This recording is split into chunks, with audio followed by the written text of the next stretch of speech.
Good morning friends, unique point में आपका बहुत बहुत स्वागत है। दोस्त, कई दिनों से हमारा इस यूनिक पॉइंट्स चैनल पर वीडियो नहीं अपलोड हो पा रहा। दोस्त, आइए हम लोग सबसे पहले आज पढ़ेंगे अर्थमेटिक प्रोग्रेशन आखिर क्या है ना, उसका कौन सा टर्म क्या है और किस टर्म को कैसे निकालते हैं, या nth टर्म क्या है, nth टर्म को कैसे निकालते हैं, समांतर श्रेणी जिसको कहते हैं वो क्या है। आइए दोस्त समझते हैं।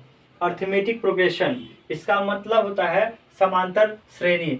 समांतर मतलब समान, समान मतलब इक्वल, और अंतर मतलब डिस्टेंस यानी कि डिफरेंस, यानी कि किसी भी जो टर्म दिया हुआ, श्रेणी मतलब सीक्वेंस, यानी कि कोई टर्म दिया हुआ है, जैसे बात करें 2 है, 4 है, 6 है, 8 है, 10 है, 12 है।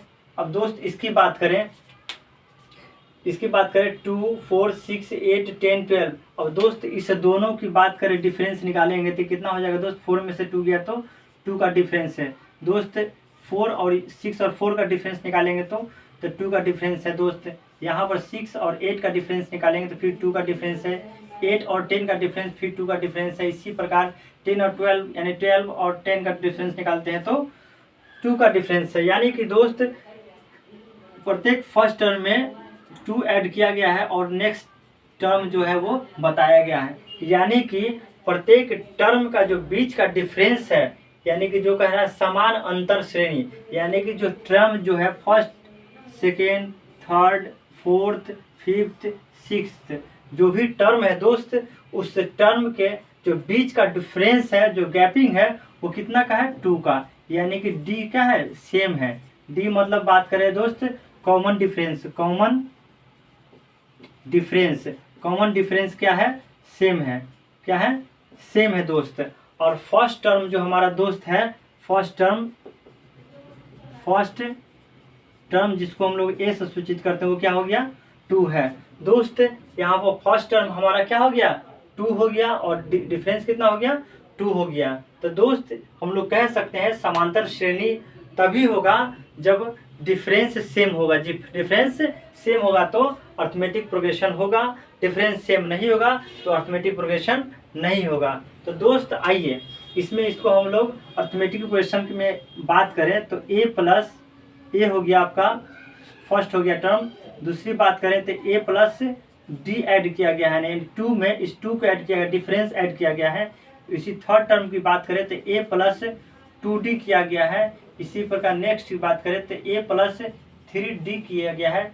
इस प्रकार से दोस्त जाते रहेगा, ये इस प्रकार से हम लोग निकाल सकते हैं।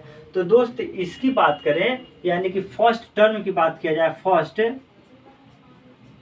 टर्म की बात किया, फर्स्ट टर्म क्या है तो ए की बात किया जाए तो वही हो जाएगा, क्या हो जाएगा? First term. यानी कि a1 की बात किया जाए तो क्या हो जाएगा? a1 ही हो जाएगा। क्या हो जाएगा? ए ही हो जाएगा।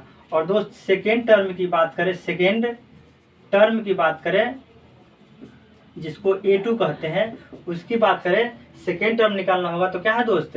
फर्स्ट टर्म में क्या ऐड कर देना है? फर्स्ट टर्म में कितना ऐड कर देना? डिफरेंस, डिफरेंस ऐड कर देंगे तो क्या निकल जाएगा? ये सेकेंड टर्म निकल जाएगा। यदि थर्ड टर्म की बात करें दोस्त, थर्ड टर्म की बात करें तो क्या हो जाएगा? ए प्लस यहाँ पर क्या हो जाएगा? 2d हो जाएगा। अब आइए यहाँ पर समझते हैं। यदि a1 की बात करें तो इसमें डिफरेंस ऐड नहीं किया गया है। यदि a2 की बात करें तो a में प्लस 1 डिफरेंस ऐड किया गया है। यानी कि यहाँ पर जितना है, जिस टर्म को निकालते हैं उससे एक टर्म कम, यानी कि एक कम, यानी कि 1d कर देते हैं। उसी प्रकार यहाँ पर थर्ड टर्म निकालेंगे तो a3 यानी कि थर्ड टर्म निकाला है ना, तो a प्लस 2d यानी दूसरा टर्म डिफरेंस में 2 से मल्टीप्लाई कर देंगे। उसी प्रकार यदि हम लोग यहाँ पर फोर्थ टर्म निकालेंगे, फोर्थ टर्म निकालेंगे तो क्या लिखेंगे? a4 इक्वल टू क्या लिखेंगे? a प्लस 3d, यानी यहाँ पर जितना रहेगा उससे 1 माइनस करेंगे, यानी कि 3d थर्ड टर्म हो गया। इसी प्रकार ये जाते रहेगा, ये जाते रहेगा कहाँ? nth टर्म तक रहेगा। कहाँ तक? nth, लास्ट टर्म रहेगा। यानी कि हम लोग बोल सकते हैं कि nth टर्म यदि निकालना होगा, यानी कि an क्या हो जाएगा दोस्त? an निकालना होगा, a निकालना होगा तो a प्लस, हम क्या कह रहे हैं कि जितना टर्म निकालना है उससे एक कम, यानी कि 4 की बात करें तो उसमें से एक माइनस करेंगे तो कितना? 3d से मल्टीप्लाई करते हैं।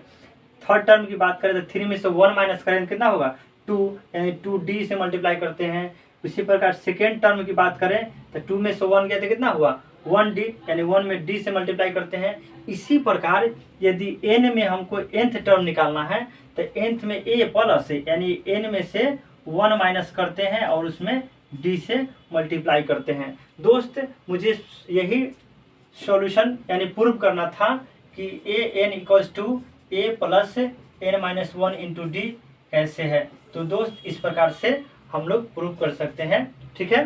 तो दोस्त ये हमारा nth टर्म निकालने का फॉर्मूला हो गया, यानी कि nth टर्म पूछेगा आपसे कि nth टर्म निकालिए तो हम लोग nth term equals to a plus n minus 1 into d का यूज करेंगे। ये हमारा फॉर्मूला हो गया, ये फॉर्मूला हो गया nth टर्म निकालने के लिए, ठीक है। nth टर्म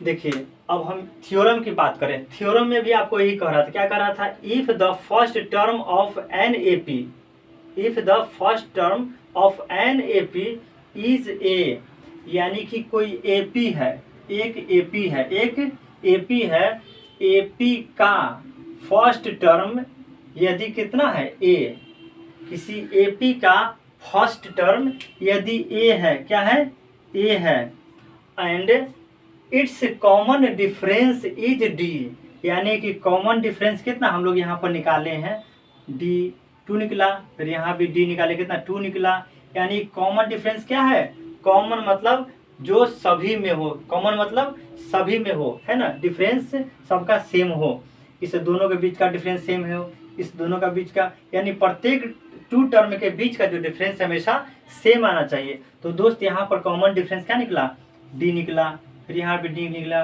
2d, फिर 3d, यानी नेक्स्ट टर्म हम लोग इस प्रकार से निकालते गए।